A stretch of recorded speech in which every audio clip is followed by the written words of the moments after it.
예, 제가 설교 원고 보내드리면서 잠깐 메모해드렸던 대로 오늘은 저희가 계속 묵상하는 누가복음 묵상의 마지막 주일입니다. 왜냐하면 다음 주부터는 사순절 주간 저희 묵상의 순서에 따라서 주일 설교도 그 사순절 묵상의 순서에 따라 설교를 좀 하려고 합니다.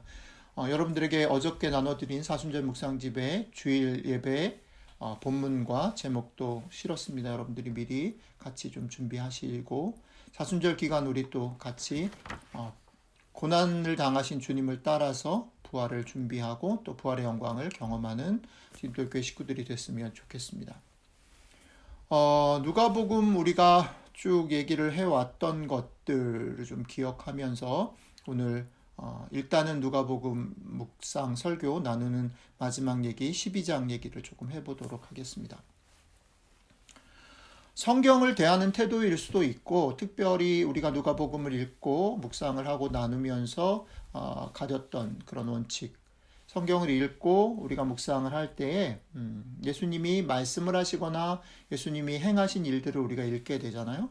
그 말씀이나 행하신 일들을 읽게 될 때 우리가 그것을 어떻게 해석할 것인가, 어떻게 받아들일 것인가에 대해서는 여러 가지 길들이 있겠지만 크게 극단적인 두 가지 모습들이 있을 수 있겠다라고 생각이 듭니다. 그 하나의 태도는 뭐냐면 예수님의 사역, 기적이나 병을 고치신 거나 이런 것들이죠. 사역과 또 예수님의 가르침, 오늘 말씀 같은 경우가 그런데요. 사역과 가르침을 어떻게 이해하냐면 글자 그대로 예수님이 말씀하신 것도 글자 그대로, 예수님이 하신 것도 그대로, 글자 그대로 지키고 따라야 될 어떤 정답으로 이해하고 그것을 받들고 해석하고 따르는 그런 방법이 있을 수 있습니다. 자, 이런 방법, 이런 길을 선택했을 때 생기는 가장 큰 장점이 있습니다. 왜 그런 해석을 따르냐면 그것이 장점이 있기 때문이죠. 장점이 하나도 없는데 그것을 따르는 일들은 없습니다. 꽤 오랜 시간 동안 교회 역사 속에 지금도 마찬가지로 어떻게 보면 훨씬 더 많은 숫자의 사람들이 이 길을 따릅니다. 그런데 이 길을 따르는 장점이 뭐냐면 곰곰이 생각해 보니까 이 길을 따를 때의 장점은 여러분들과 저를 포함한 이 땅을 살아가는 많은 사람들이, 특별히 이제 그리스도인들이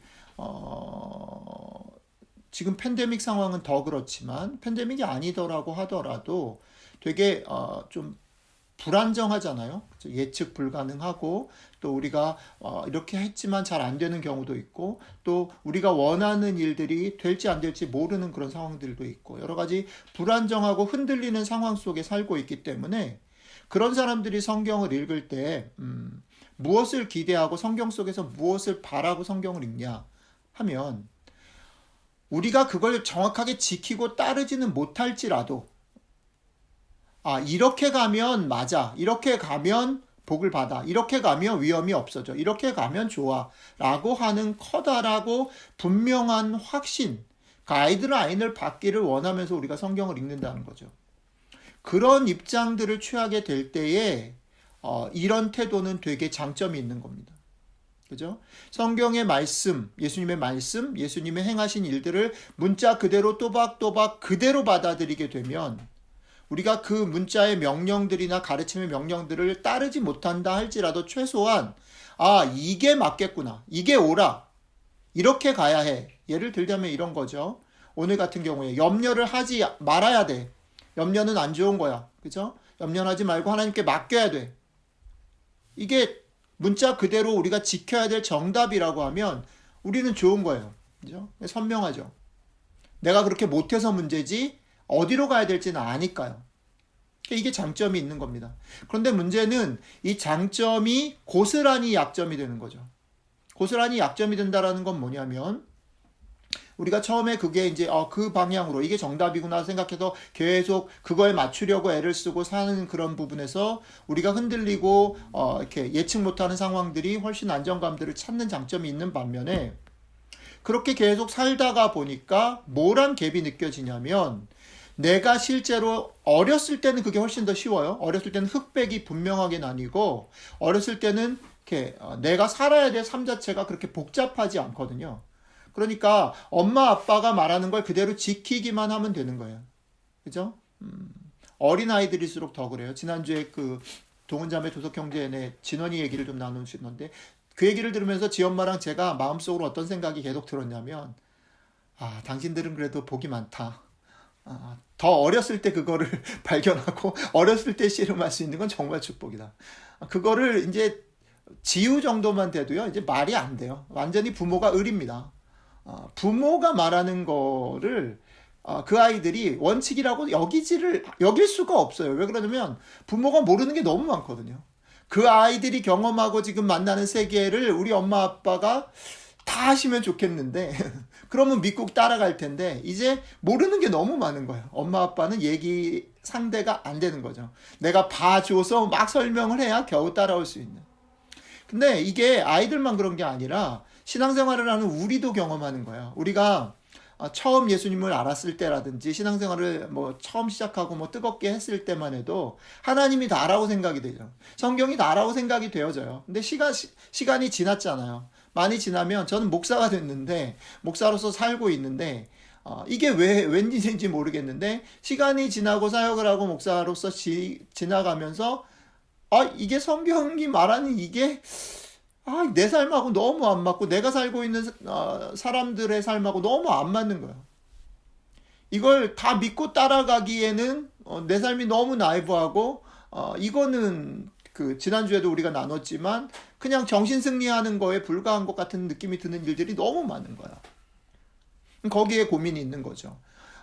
예수님의 말과 가르치심과 또 행하심을 우리가 문자 그대로 받는 것이 우리에게 되게 큰 안정감을 주는 것 사실이고 그 장점이지만 고스란히 그것이 우리의 삶과의 갭, 현실의 리얼리티에서 리얼리티가 떨어지는 이 단점을 무시할 수 없어진다는 거죠. 점점점 나이가 들고 좀 책임감을 가진 어떤 위치가 되고 지금 어떻게 보면 한국교회가 맞닥뜨리고 있는 고민 중에 하나가 이 파트가 아닌가라는 생각이 좀 들어요. 이런 단점이 있어요. 자, 이것과는 정반대로 해석하는 길이 있습니다. 그걸 저는 이렇게 좀 설명하고 싶었어요. 그게 뭐냐면 예수님의 말과 행동을 문자 그대로 정답으로 이해하는 태도가 아까 첫 번째 거라면 두 번째 태도는 정반대로 예수님의 말과 행동을 답이 아니라 예수님이 자신의 마음을 들여서 어떻게 해요? 우리와 대화하시고 예수님도 그 길을 찾아가시는 것으로 읽는 거예요.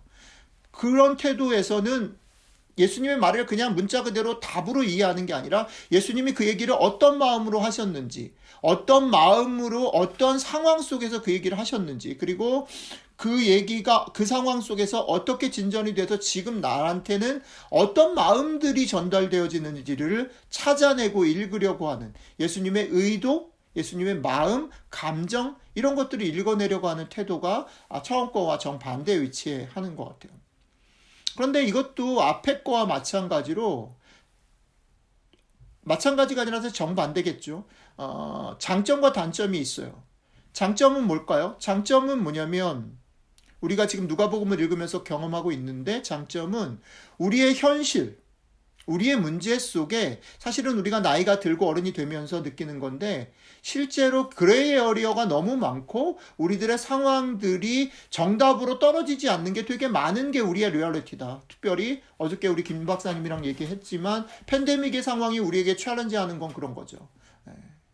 어트루스의 세상 속에 우리가 던져졌구나라는 걸 아주 실감하는 거죠. 그게 학자들이 그냥 얘기하는 것이 아니라 실제 우리의 상황 가운데 탁 질문으로 와줬어요. 니네가 이런 것을 옳다고 믿고 따라왔어? 근데 지금 이 상황이 너한테 뭘 얘기를 해? 할 수 있는 게 없잖아. 니네가 믿고 따랐던 것들이 지금 워킹되고 있는 게 없잖아. 그랬을 때 너희 어떻게 할래? 라는 질문 앞에 서는 거죠. 그런 맥락에서 보면 이 두 번째 방법은 대단히 그런 맥락 속에서 효과적인 거야. 왜냐하면 예수님 자체의 말을 문자 그대로가 아니라 예수님이 가진 상황 속에서 예수님의 고민과 그분의 말 거심으로 이해하기 때문에 지금 우리 속에서도 그게 답이 있는 게 아니라 답을 주님과 같이 찾아가는 거죠. 장점이 있어요. 근데 반면에 그것도 역시 단점이 있는 거죠. 왜요? 저는 두 가지 단점이 있다고 봐요. 앞에 거랑 첫 번째 거랑 비교해 봤을 때는 우리의 삶도 언클리어하고 uncertain한데 성경도 uncertain하다 그러면 어떤 느낌이 확 드냐면, 아, 그럼 뭐야? 답이 없어? 그러면 너무 힘든 거죠. 답을 주시면 좋겠는데 답이 없으니까 더 힘든 거예요. 그래서 뭔가를 묵상하고 기도하고 애를 쓰려고 하는 것이 오히려 우리한테 더 힘들어요. 더 사실 이게 뭐지? 그럼 나랑 주님이 차이가 없다는 거야? 주님도 답이 없다는 거야? 이런 회의가 들기도 하고 염려가 다가오기도 해요. 그것 못지않게 또 하나 중요한 단점은 뭐냐면, 그렇게 되었을 때 우리가 짐짓 그냥 포기해버린다는 거야. 그러니까 두 번째 길로 가기 위해서는 첫 번째는 그냥 그렇다라고 받아들이면, 문자 그대로 지키지 못한다 할지라도 문자 그대로 그냥 받아들이면 돼요. 그 다음에 고민이 필요 없어요. 요즘에 기독교를 조금 질책하고 챌린지하는 그런 여러 가지 얘기들 중에 많이 떠도는 그림이 하나 있죠. 어떤 사람이 교회에 갔어요. 목사님이 그 사람의 이렇게 머리를 탁 해가지고 뇌를 딱 빼놓고, 교회 안에서는 뇌가 필요 없습니다. 이 그림이 되게 유행하는 밈 중에 하나예요. 그쵸? 첫 번째 루트를 밟아가면 그런 거예요. 생각할 필요가 없어요. 그냥 문자 그대로 받아들이면 돼요. 다 신앙의 문제가 되는 거죠. 그런데 두 번째 길로 가려면 무진장 애를 써야 돼요. 시간을 들여야 돼요. 또 공부를 해야 되고 또 수고를 해야 돼요. 예수님은 당시에 어떻게 생각했는지, 그 컨텍스트는 뭔지, 그리고 거기서 예수님의 감정은 어떻게 흘러가는지, 이게 싫은 거예요. 이게 힘들어. 귀찮아. 그래서 이 두 가지 벽을 넘는 일이 여러분들과 저에게 만만치 않은 단점이 있어요. 오케이. 이 두 가지 극단적인 얘기를 한 이유는, 우리가 성경을 믿고 따르고 예수님을 따른다라고 말할 때에도 사실은 이런 다양한 길들이 있다는 거죠. 그리고 이 다양한 길들은 사실은 실제 상황 속에서는 만만치 않은 장단점을 공유해요. 장단점만으로 어떤 게 더 효과적이냐, 어떤 게 나한테 필요하냐라는 것으로는 사실은 우열을 가리기가 힘들고, 사실은 어떤 상황에서는 어떤 걸 택하고 어떤 상황에서는 어떤 걸 택해야 되는 그런 장단점, 그러니까 그런 퍼센테이지가 있을 수 있다고 봐요. 자, 그랬을 때 그러면 오케이, 장단점으로 효과적인 것으로는 선택하기 어렵다라고 말하면, 자, 이 상황까지 오면 우리는 우리의 신앙생활에서 우리가 예수님을 믿고 따른다라고 말할 때 결정할 기준을 찾아야 돼요. 그런데 우리는 지금 누가복음을 묵상하고 있고, 그 기준이라는 면에서는 우리가 누가복음 묵상을 시작하면서 얘기했던 그걸 떠올리셔야 된다는 거죠. 우리가 누가복음을 묵상하면서 대전제로 내걸었던 게 뭡니까? 누가가 예수님을 어떻게 소개한다고 그랬습니까? 누가가 소개하는 예수님은 어떤 분입니까? 그 예수님은 하늘에서 하나님으로 계셔야 될 분이 하늘의 모든 것들을 포기하시고 이 세상 가운데 인간으로 오신 분, 그분으로 소개한다. 그렇죠? 자, 그러면 이 두 가지 방법 중에 뭐를 택하는 게 맞다, 이 기준으로 보면 뭐를 택하는 게 맞다, 이게 감이 잡히시죠? 이거는 우리의 유불리나 우리의 효율 때문이 아니라, 누가를 최소한, 다른 복음서는 일단 다른 성경은 제쳐놓고라도 최소한 누가복음을 읽을 때는 이 태도를 견제해야 돼요. 힘들더라도, 어색하고 불안하더라도 누가복음을 읽을 때는 최소한 누가가 무슨 얘기를 하고 누가가 어떻게 예수님을 소개했는지를 알고자 하면 이 길을 따라가야 된다는 것입니다. 자, 여기까지 전제를 좀 깔고요. 오늘 얘기를, 누가복음 12장 얘기를 좀 해보겠습니다. 오늘 얘기는 이렇게 시작합니다. 제가 읽어볼게요. 무리 중에 한 사람이 이르되, 선생님, 내 형을 명하여 유산을 나와 나누게 하소서 하니, 라고 시작합니다. 예. 오늘 얘기 전체 얘기가 어떻게 시작됐냐면, 이 얘기를 가져온 사람이 있어요. 예수님한테. 그 가져온 당사자는 이름이 나와 있지 않지만 그 무리 중에 있었던 사람이고 예수님을 어느 정도 존경하고 신뢰하는 사람인 것 같아요. 그 당사자 입장에서 지금 그 본인에게 닥친 문제는 사실은 뭐 그거에 해당되지 않는 사람한테는 사소한 일일 수도 있어요. 뭐 유산? 그걸 왜 예수님한테 물어?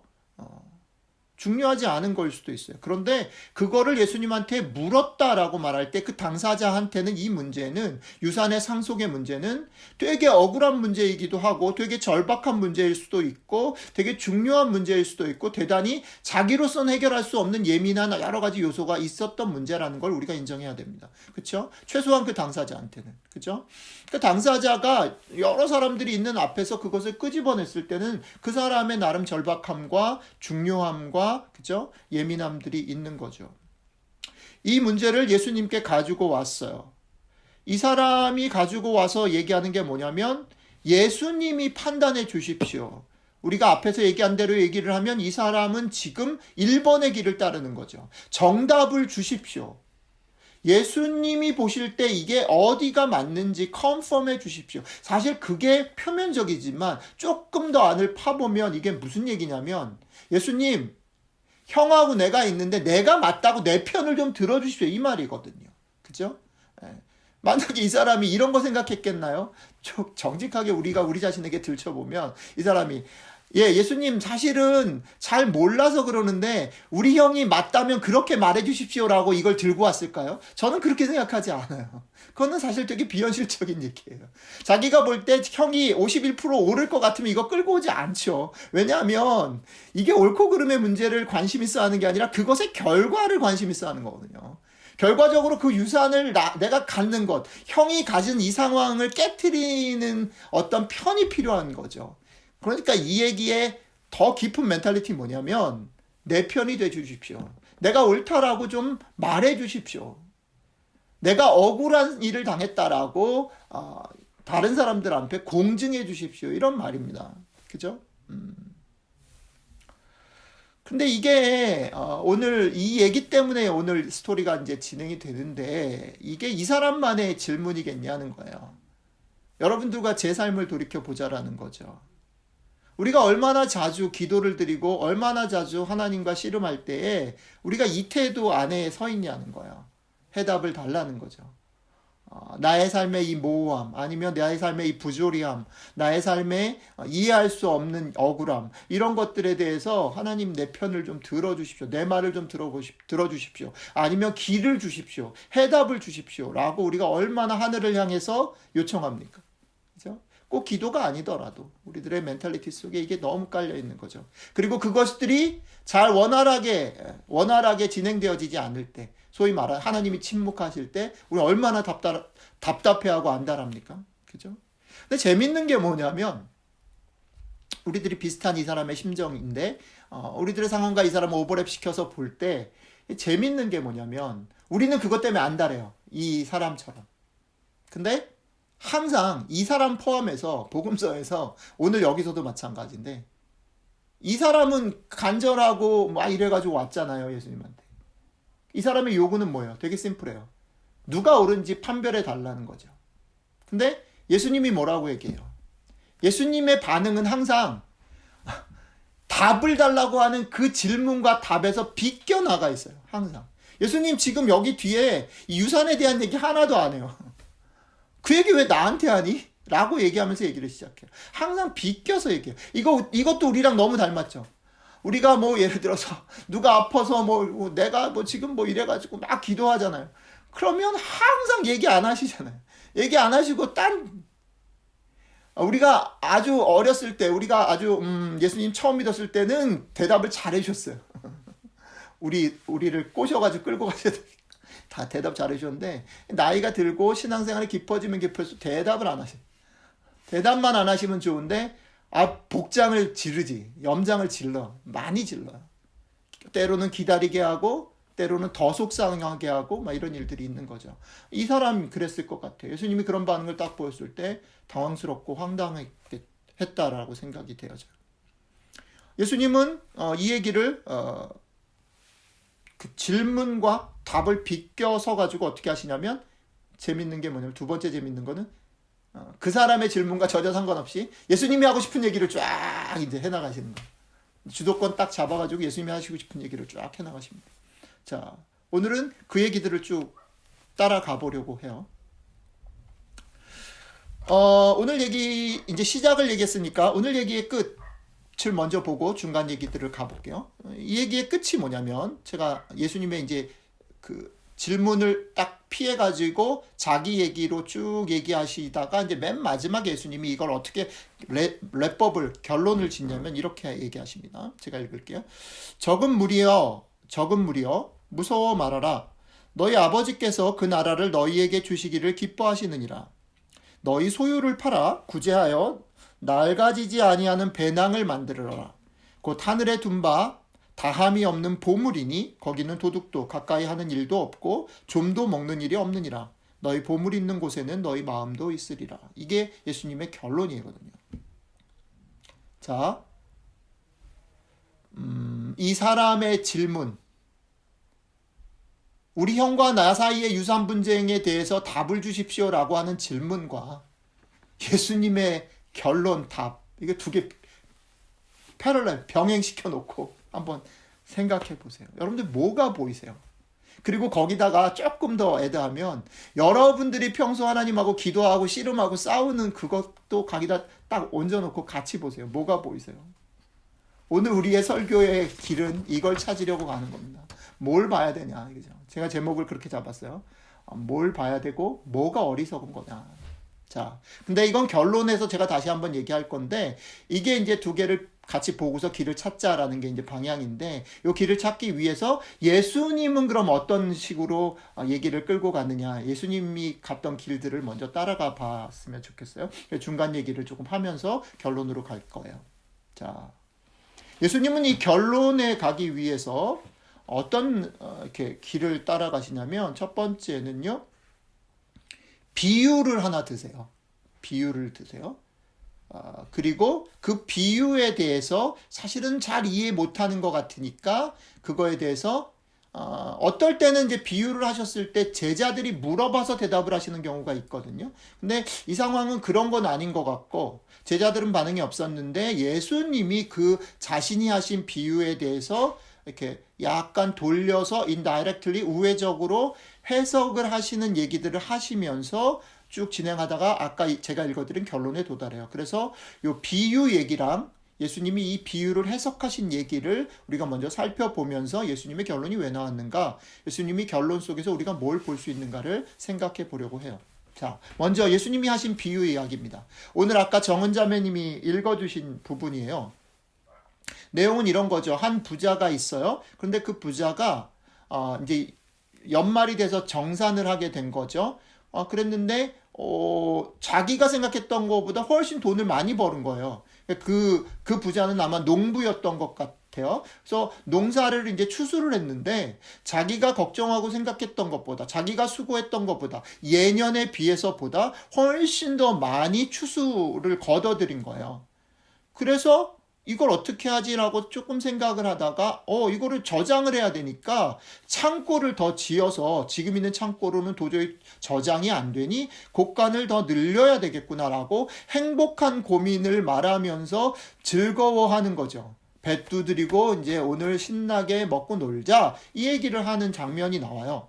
그게 하나고, 그 다음에 요 장면에 딱 대조돼 가지고 하늘에서 소리가 땅 들리죠. 하늘의 소리는 뭐냐면, 어리석은 자야, 네가 오늘 밤 죽으면 네가 지금 신나서 파티하겠다고 좋아하는 그게 뭐가 될 거냐?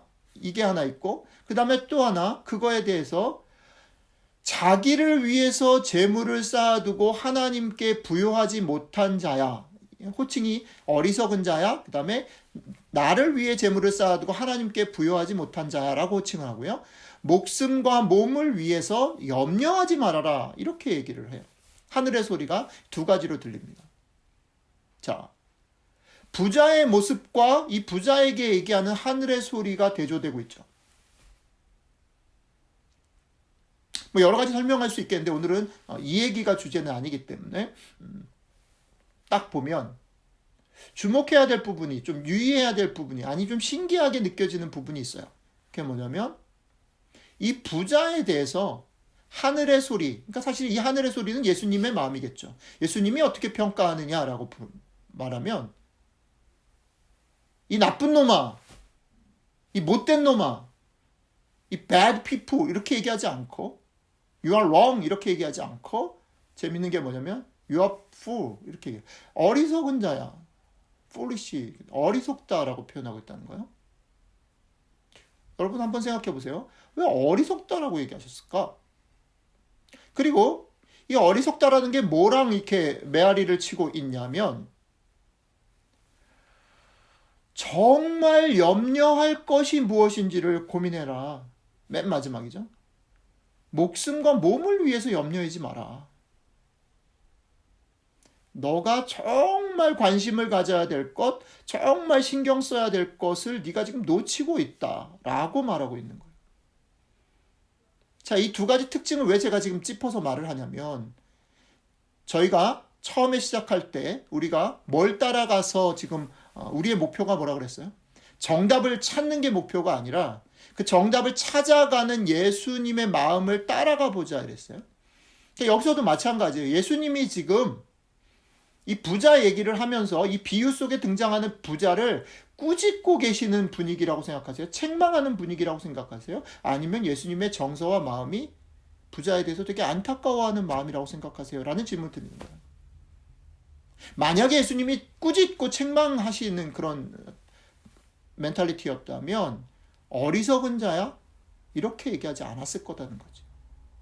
책망할 거라면 더 호되게 책망하셨을 거라는 거예요. 근데 이 전체 분위기는 책망이라기보다는 그가 생각하는, 그가 지금 행하고 있고 지금 받아들이는 그런 상황들을 이해하는 것들에 대해서 되게 안타까운 마음으로 얘기하고 계신다라는 느낌이 더 강하다는 거죠. 그게 이제 비유 부분이에요. 자, 그 다음에 두 번째는 이 비유를 그러면 예수님이 이제 해석을 하시는 부분이 나와요. 해석 부분으로 갈게요. 해석하는 부분도 두 가지로 되어 있는데 그 두 가지는 재밌는 게 뭐 이거 사실 마태복음에서는 다른 어떤 컨텍스트 속에서 얘기가 되어져요. 근데 이게 누가로 들어오면 또 좀 달라요. 근데 비슷한 얘기들을 텍스트 자체는 비슷해요. 뭐냐면 보아라 라는 말 두 번 나오죠. 하나는 뭘 봐요? 까마귀를 봐라 이렇게 얘기를 하죠. 그리고 두 번째는 뭘 봐라? 백합화를 봐라 이렇게 두 번 봐라라는 얘기를 하죠. 까마귀를 보라라는 얘기 속에서 얘기하고 싶은 포인트는 뭐냐면 먹고 사는 문제들에 대해서 한번 생각해 보자라는 거예요. 그리고 백합화를 봐라라고 말할 때 예수님이 얘기하는 건 뭐냐면 입고 치장하는 문제. 그러니까 사실은 어떻게 보면 백합화 얘기보다 까마귀 얘기가 조금 더 이센셜한 것, 그죠? 서바이벌에 관계된, 생존에 관계된 것이고 사실은 백합화 얘기는 그거보다는 조금 부수적이지만 그래도 우리에게 소중하고 일상적인 것들을 얘기하는 것 같아요. 어쨌든 간에 까마귀를 보고 백합화를 보고 생각 좀 해보자. 니네가 먹고 사는 문제들 그리고 니네가 입고 치장하는 문제들에 대해서 한번 생각해 보자 라는 거죠. 자, 먹고 사는 문제에 대해서는 예수님이 어떤 식으로 답을 해나가냐면 너희들이 염려를 해가지고 너네 키를 한 자라도 늘릴 수가 없다라는 것으로 잘라버려요. 왜 까마귀를 보고 생각해야 되냐면 그렇게 해야 되는 이유가 뭐냐면 니네가 막 이거 아니면 안 될 것 같아서 막 그걸 가지고 염려를 붙잡고 있다고 해서 바꿀 수 있는 게 없다. 그걸 알아야 된다. 니네가 할 수 없는 거. 아까 교회 형제가 기도 가운데 되게 핵심을 얘기해 주셔서 고마운데 그쵸. 할 수 없는 게 너무 많은 거예요. 그러니까 할 수 없는 게 많은 거를 지적해가지고 야단을 치려시는 게 아니라 아까부터 계속 해왔던 얘기 있죠. 야, 니네가 애를 쓰고 고민하는 거 알겠어. 염려하는 거 알겠어. 근데 그거 가지고 붙잡고 있어서 안 돼. 여러분들 아이들이 고민하는 거 이렇게 자녀들이 고민하는 거 볼 때 가끔은 이런 느낌이 드실 때가 있는지 모르겠어요. 여러분들이 섬기고 돕는 뭐 학생들이나 아니면 여러분들 뭐 직장의 동료나 후배들이 그럴 수 있을 것 같아요. 예수님 마음 그런 게 아닌가라는 생각이 좀 들어요. 그러니까 염려하는 것 자체에 대한 책망이라기보다는 그 염려가 사실 덧없을 수 있음에 대해서 미리 앞에 간 선배로서 사실 안타까움 표현하는 거죠. 자, 그 다음에 두 번째 치장하는 문제에 대해서는 어떻게 얘기를 하시냐면 백합화 얘기하면서 어떤 얘기를 끌고 들어오냐면 백합화가 더 멋있냐? 아니면 뭐 다른 게 멋있냐? 너희들이 치장하는 어떤 것이 더 멋있냐? 백합화가 멋있냐? 그러니까 즉 다시 말하면 하나님께서 테이크케어 하시는, 하나님께서 하시는 게 더 멋지다라는 얘기를 가지고 얘기를 하는 거죠. 니네가 애를 쓰고 수고하는 그것이, 그러니까 바울이 말하는 고린도전서의 백그라운드로 얘기를 하면 인간의 최고의 지혜로움이 하나님의 어리석음하고 비교할 수 없는 뭐 이런 식의 표현인 거죠. 여기서도 마찬가지예요. 그래서 길을 죽이려고, 이게 정답이 아니야. 너네가 지금 정답을 허투루 하고 있어. 엉뚱한 길로 가고 있어. 라고. 그러니까 정답으로 돌아와. 이 말을 하려는 게 아니라, 지금 그거를 못 보고, 애를 쓰고 고민하고 막 그거를 쫓아서 가는 거를 보면서 안타까워하는 마음으로 얘기를 하고 있다는 거죠. 자. 그래서 결국 예수님이 얘기하려는 결론이 뭐냐면 이거예요. 염려하지 말아라. 오히려 그의 나라를 구하라. 이거죠. 그러니까 이 부분에서도 역시 마찬가지예요. 예수님의 결론 한번 천천히 생각을 해보자는 거예요. 우리는 염려하지 말고 오직 그의 나라를 구하라. 이게 뭐 마태복음 6장 33절에도 있는 거고 그리스도인들 많이 듣는 거잖아요. 근데 이거를 우리가 어떻게 받아들이냐면요. 심한 부담으로 받아들이는 거예요. 우리의 삶에 하나님의 나라를 먼저 구해야 되는데 우리는 먹을 거 구하고 있고 우리는 뭐 병 고쳐달라고 기도하고 있고 뭐 이러고 있다는 거지. 그러니까 우리는 하나님의 나라를 구하지 못하고 여전히 이러고 있구나라는 본문으로 우리가 더 크게 받아들인다는 거죠. 그런데 사실은 그게 어떤 태도 때문에 그게 오는 거냐면 되게 아이러니하게도 1번의 해석기를 택했기 때문에 와지는 불편함이에요. 지금 예수님이 그러니까 너희 그렇게 살지 마라. 하나님의 나라를 구하고 니네 속에 있는 사소한 염려들을 내려놓아. 라고 말하는 게 아니라는 거예요.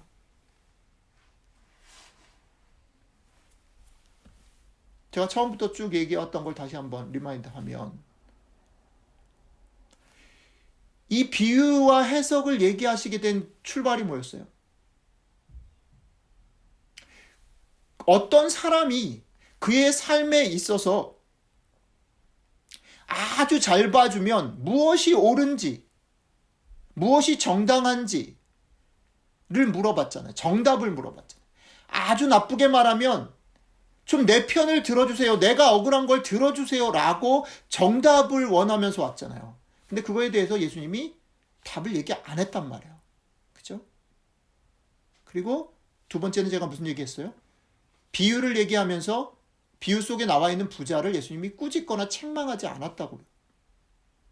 결국은 이 맥락들을 어떻게 읽어내야 되냐면 예수님께서 여기서 어떤 마음으로 어떤 멘탈리티로 어떤 감정으로 지금 이 얘기를 하고 있는지를 힘들지만 따라가야 된다는 거예요. 근데 제가 이해할 때 제가 받아들일 때 여기서의 예수님의 감정이나 멘탈리티는 정답을 얘기하고 그러니까 여기에 맞춰가 아니라 그러니까 하나님의 나라와 의를 위해서 살아!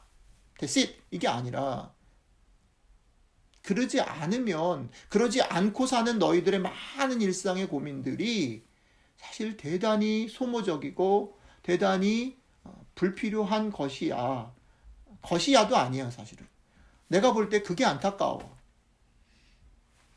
그러니까 한번 들어봐, 한번 생각해 보자 라고 얘기하는 듯이 들린다는 거죠. 조금 더 가볼게요. 오늘 제가 지금 예수님 얘기를 하면서 같이 나누고 있는 누가복음 12장의 본문 가운데는 두 사람이 등장하죠. 첫 번째는 실제 인물, 그죠? 이 얘기를 시작하게 만든 이름 없는 실제 인물, 그 형하고 유산상 속의 문제에 있는 그 인물이 등장하고, 두 번째 인물은 비유 속에 등장하는 부자죠. 그죠? 그 실제 인물과 비유 속에 등장하는 이 부자 두 사람은 상당히 분위기와 태도와 위상이 달라요. 그죠? 그죠? 다르죠?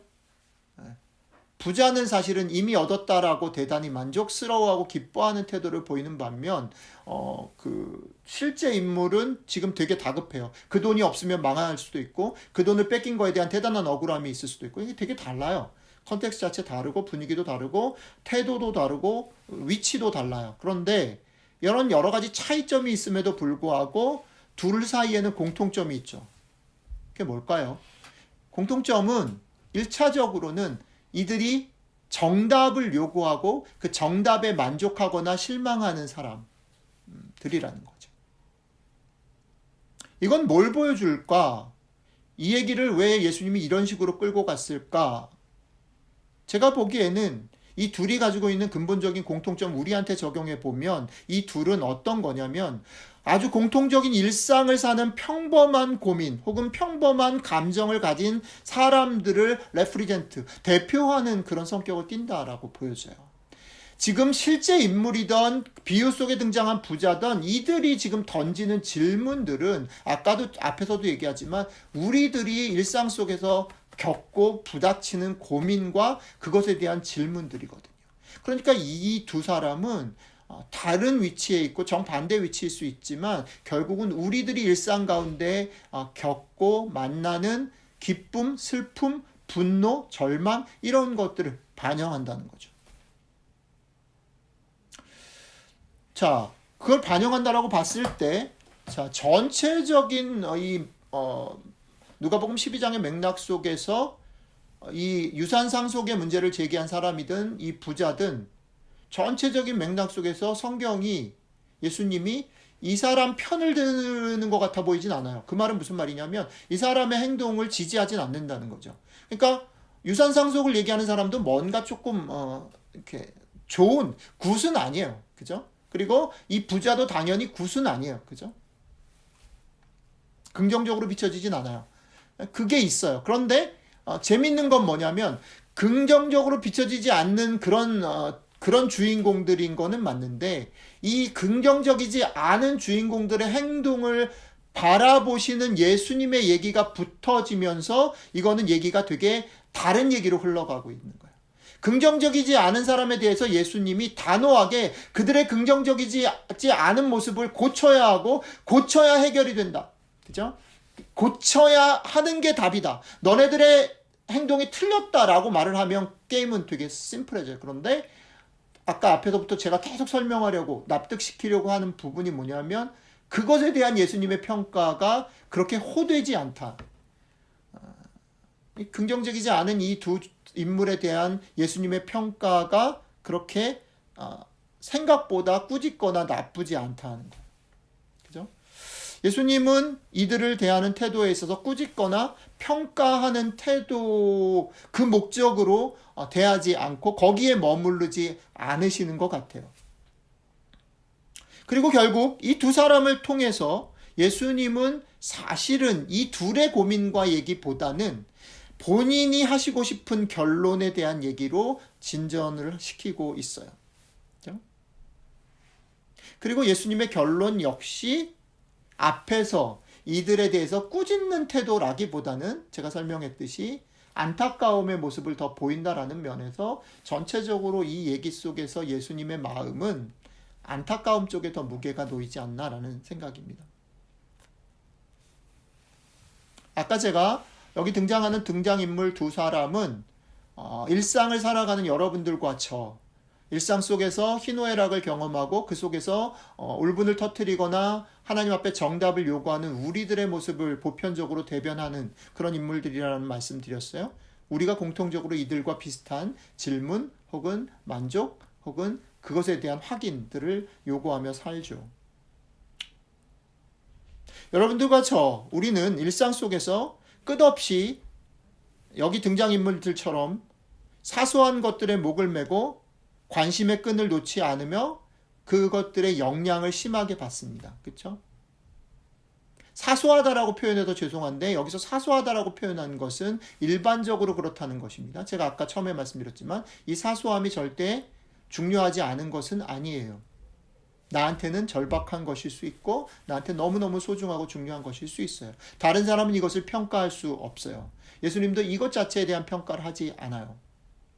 그러나 어쨌든 우리 자신을 들춰보면 왜 사소하다라고 굳이 얘기를 하냐면 시간이 흘러보면 우리가 죽을 것 같았던 그런 일들이 사실은 별것 아닌 것으로 판명될 때가 너무 많고 우리가 이게 아니면 안 될 것 같아서 이거를 찾았는데 그것을 찾았음에도 불구하고 허무하고 그것을 못 찾았음에도 불구하고 망하지 않는 경험들을 우리는 너무 자주 합니다. 그럼에도 불구하고 우리는 계속해서 그것이 주는 결과에 웃고 울고 그리고 그것 때문에 흔들리는 내 모습 때문에 웃고 울고 그리고 조금 더 나아가서 그 울고 웃고 하는 내 모습을 가지고 하나님 앞에 항의하고 컴플레인하고, 때로는 항의, 컴플레인조차 안 하고 그냥 삐져가지고 그냥 지내죠. 아니, 삐져가지고 지내는 것까지는 나은데 아예 그런지도 모르고 그냥 세월아 살죠. 그게 우리들의 모습이고 여기 등장인물 2명이 보여주는 모습인 거죠. 이게 보여주는 중요한 메시지가 있는 것 같아요. 이게 뭐냐면 신앙생활이라는 것, 예수님이 지금 얘기하려고 하는 것, 우리의 삶이라는 것은, 삶을 살아간다라는 것은요, 한 번의 정답 혹은 한 번의 깔끔한 극복으로 회복될 수 있는 성격의 것이 아니라는 것을 보여줍니다. 그렇죠? 우리는 정답을 찾을 때 그 정답이 있으면 깔끔해지고 내 삶이 조금 나아질 거라고 생각하니까 정답을 찾는 거예요. 근데 사실은 오늘 얘기가 보여주는 맥락은 우리가 생각하는 정답이 그렇게 우리의 삶에 깔끔하게 딱딱딱 떨어지지 않는 거죠. 그리고 그것은 어떻게 보면 우리의 평생에 계속되는 딜레마예요. 짜증나지만 다람쥐 쳇바퀴 돌고 나는 왜 10년 전이나 이 똑같은, 그런데 그게 우리들의 모습이에요. 우리들의 현실이고. 그렇죠? 오늘 기도를 통해서, 말씀을 통해서, 혹은 여러 가지 것들을 통해서, 조언을 통해서, 아니면 나에게 럭하게 행운으로 떨어진 어떤 것들을 통해서 그 문제를 넘어서고 해결했다고 하더라도 내일 우리는 또 다른 문제의 상황 앞에 서게 되고 고민하게 되고 흔들리게 됩니다. 흔들릴 것입니다. 그죠? 오늘 얘기 속에 예수님의 자리가 어디 있을까? 예수님이 어느 위치에서 이 얘기를 지금 얘기하고 있을까? 그리고 예수님은 어떤 태도를 가지고 이 얘기 속에 들어오고 있을까? 생각해 보면 결국 이런 그림이 아닌가 싶어요. 예수님은 우리 이런 제가 지금 얘기했던 영원히 반복될 이 고민의 문제를 단번에 해결해 주는, 통쾌하게 해결해 주는 그런 방법 대신, 그래, 같이 들어가서 짊어지고 해결하는 마음을 나누는 일에 들어오셔서 그 대화를 이끌어 가심으로 이 얘기를 하고 계시는 것 같아요. 예수님에게 정답이 있어서라기보다는 예수님이 우리와 같이 고민하고 아파한다. 내가 너희와 같이 고민하고 아파한다. 그러니까 우리 같이 한번 천천히 생각해 보지 않으렴? 네가 여태까지 보지 못했던 부분들 한번 생각해 보지 않으련? 이게 예수님의 태도인 것 같아요. 자, 이 태도는 누가복음 전체 속에서 우리가 대전제로 삼았던 것과 닮아 있어요. 그죠? 누가의 전제 뭐죠? 하늘의 하나님께서 하늘의 하나님됨을 포기하시고 이 땅 가운데 인간의 몸을 입고 오셨다. 이게 이 방법이죠. 이게 예수님의 길이죠. 누가가 소개하는 길, 지금 제가 오늘 본문 속에서 얘기하는 예수님의 정서와 자리, 태도들과 제가 볼 때는 만난다는 거죠. 예수님은 그런 길을 택하신 거죠.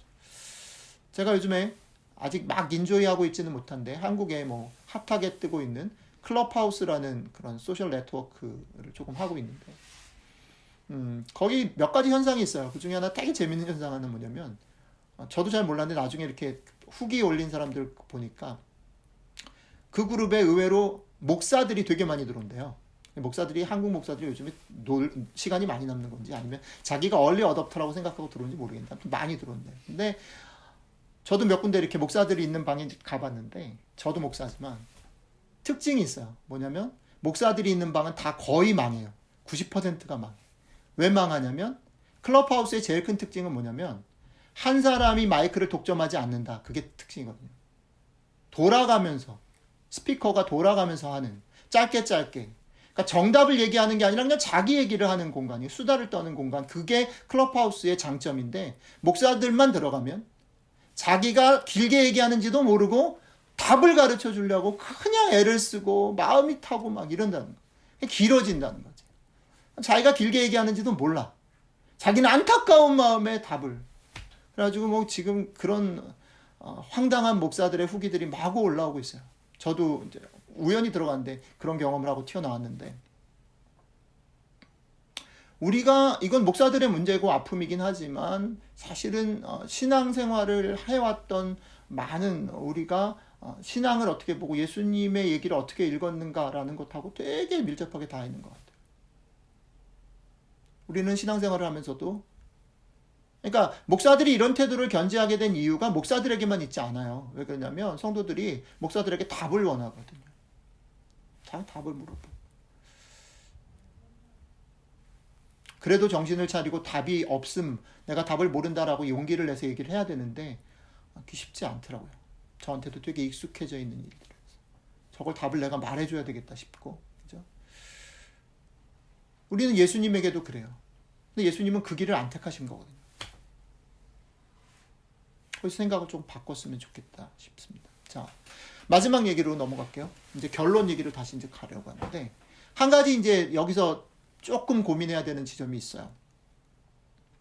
예수님은 분명히 정답을 가지고 있다라고 선언하거나 정답을 말하지 않아요. 정답을 질문하는 사람에게 즉답을 하시지 않았어요. 그런데 우리가 알아야 되고 고민해야 되는 건 뭐냐면, 예수님이 정답을 즉답하지 않았다고 해서, 내가 정답이 있다라고 이렇게 얘기하지 않아, 판단하고 평가하지 않았다고 해서 예수님께서 대화를 나누자라고 얘기를, 내가 정답을 보여줄게가 아니라 대화를 하자 라고 얘기를 했다고 해서 우리가 오해하면 안 되는 게 뭐냐면, 예수님의 말 속에 결론이 없다라고 말하면 안 돼요.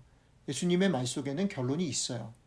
근데 결론을 정답으로 들이밀거나 그걸 가지고 안 하면 안 돼라고 얘기하지 않았을 뿐이지, 예수님의 말 속에는 예수님의 마음이 담겨 있기 때문에 정답이 있어요. 예수님의 결론이 있다는 거죠. 거기까지 내가 너희에 대해서 느끼는 이 느낌을 한번 생각해 봐 라고 얘기하는 거죠. 만약에 이 결론이 없이 막 얘기하는 것은 예수님 아니라 누구도 할 수 있어요.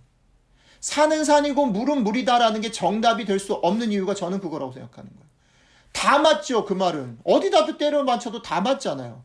예수님의 말이 정신승리가 아니에요. 만능 열쇠도 아니지만 정신승리도 아닌 것이에요. 왜? 거기에는 예수님의 인격과 예수님의 고민과 예수님의 아픔과 예수님의 감정이 고스란히 담긴 것이기 때문에 끝이 없는 게 아니라 거기까지 예수님이 느낀 것, 그 사람을 보면서, 그 상황을 보면서 예수님의 것이 담겨져 있는 거예요. 그죠? 그냥 누구에게나 좋은 말을 그냥 던진 것이 아니라는 사실입니다. 그렇기 때문에 우리가 성경을 읽어 나갈 때 이제 마지막으로 조심해야 되는 게 뭐냐면, 그럼 예수님은 여기서 뭘 안타까워 하시는가? 어떤 부분을 다시 생각했으면 좋겠다라고 얘기하시는가? 그거를 끝까지 따라가야 된다는 거죠. 찾아내서 나에게 한번 비춰봐야 된다. 그래야 끝이 난다는 거죠. 자, 오늘 본문도 마찬가지예요. 그래서 우리는 다시 아까 읽었던 예수님의 마지막 부분을 다시 읽고 생각을 해봐야 되는 것이 오늘 얘기의 끝이라고 생각합니다. 다시 한번 제가 좀 길지만 예수님의 끝을, 마지막을 읽겠습니다. 이 마지막 속에 예수님이 마음속에 담고 있는 그 사람에 대한, 혹은 보편적인 우리들에 대한, 어쩌면 지금 얘기를 듣고 있는 여러분 자신에 대해서 말을 거는 것들이 있을 거라 생각이 드는 거죠. 자, 읽겠습니다. 적은 무리여 무서워 말라. 너희 아버지께서 그 나라를 너희에게 주시기를 기뻐하시느니라. 너희 소유를 팔아 구제하여 낡아지지 아니하는 배낭을 만들어라. 곧 하늘에 둔 바 다함이 없는 보물이니 거기는 도둑도 가까이 하는 일이 없고 좀도 먹는 일이 없느니라. 너희 보물 있는 곳에는 너희 마음도 있으리라. 이렇게 말씀하셨어요. 이게 예수님이 우리에게 던지는 말이에요. 예수님의 잠정적 결론이에요. 자, 뭐가 보이세요? 제가 볼 때 일단 흥미로운 건 뭐냐면 호칭이에요. 적은 무리여 무서워하지 말라, 이렇게 말해요. 얘기를 시작할 때. 저는 여기에 예수님의 마음이 참 많이 담겨 있다고 생각해요. 예수님 우리를 뭘 어떻게 보고 계시는가? 우리의 상황을 어떻게 이해하시는가? 어떻게 공감하시는가?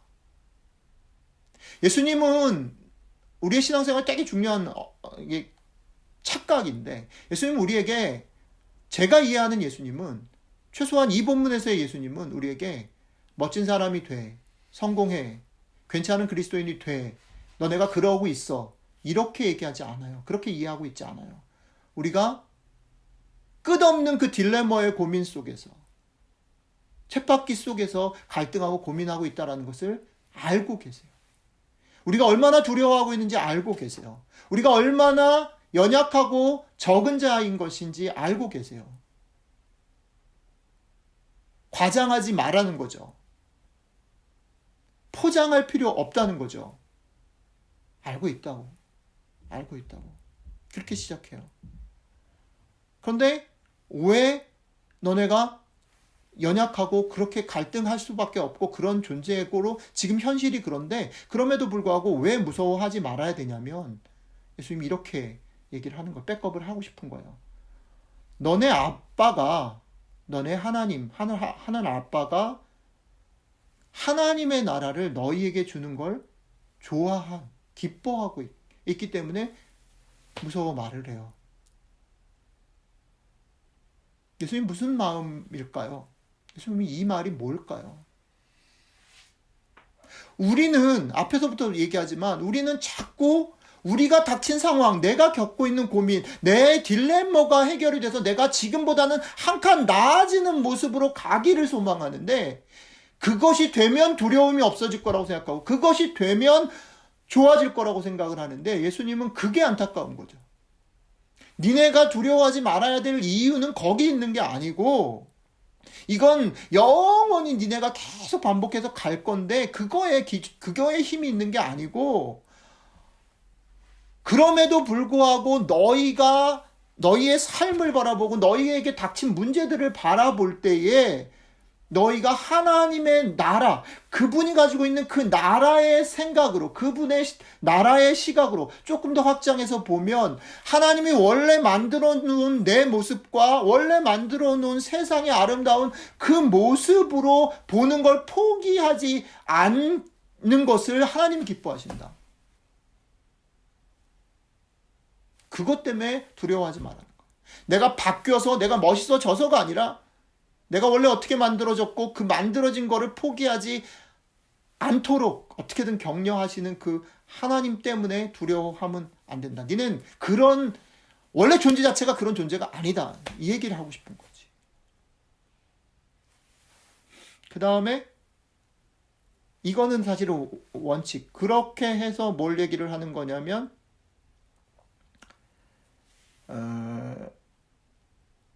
뒤로 가면 하나님을 믿음에 대해서 얘기를 해요. 이제 이 얘기는 조금 이따가 조금 더 한 번 더 할게요. 그리고 나서 두 번째는 눈에 띄는 게 뭐냐면 되게 이게 앞에 얘기는 되게 사실은 일반적이고 원칙적인 얘기라면 두 번째 얘기는 되게 구체적이에요. 두 번째 구체적인 얘기는 이렇습니다. 배낭을 만들라는 거죠. 배낭을 만들어. 배낭을 어떻게 만들까? 예수님이 이렇게 말합니다. 구제를 해서 배낭을 만들어. 와, 니네가 갈등하고 계속 그 틈바구니에 있어? 그러면 한번 이렇게 생각해 보자. 그런 갈등과 연약함 속에 오히려 눈을 바깥으로 돌려서 더 연약한 사람한테 줘봐. 나눠봐. 그게 어쩌면 답일 수도 있어. 아니, 그게 답이야. 이걸 한번 생각해 봐. 구제하여 나의 배낭, 너의 배낭을 만들어라. 그 만든 배낭은 어떻게 해요? 세상의 배낭은 낡아지고 뭐 이렇게 되지만 그 배낭은 너희를 흔들리지 않게 지켜줄 거야. 이렇게 얘기해요. 정리를 좀 해보면 이런 겁니다. 예수님께서는 지금 우리에게 이렇게 말을 거는 거죠. 영원히 끝없는 고민의 도돌이표 앞에서 너네가 살고 있는 것 알아. 너네들이 그런 모습이 안 바뀔 거 알아. 그런데 그걸 바꾸려고 애쓰지 말고 그런 존재인 너네들이 그럼에도 불구하고 너네들이 아둥바둥 살아갈 수 있는 것, 그것의 힘, 그것의 아름다움이 뭔지를 다시 생각해 봐요. 그리고 그 아름다움을 니네가 구체적으로 너네 삶에서 너네 것으로 경험해봐. 어떻게? 나누면서. 니네 눈을 너네에서 아니라 다른 사람을 보면서. 그렇게 한번 해보면 좋겠어. 그러면서 예수님 맨 마지막 대화의 끝에 이렇게 얘기를 하십니다. 하나님의 마음을 읽고 하나님의 마음을 읽는 건 뭐냐면 하나님의 나라를 하나님이 우리한테 주시는 걸 기뻐하신다라는 하나님의 마음을 읽고 그분을 신뢰해야 돼. 그게 1번인 것 같아. 신뢰 안 하면 내가 너네 혼낼 거야, 지옥 보낼 거야가 아니라 이게 빠진 것 같아.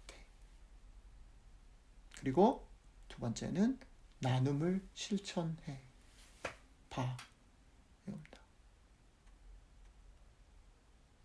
오늘 말씀을 같이 나누는 사랑하는 디딤돌교 형제자매 여러분, 우리가 이 예수님의 마음에 좀 닿았으면 좋겠다는 거죠. 이 마음에.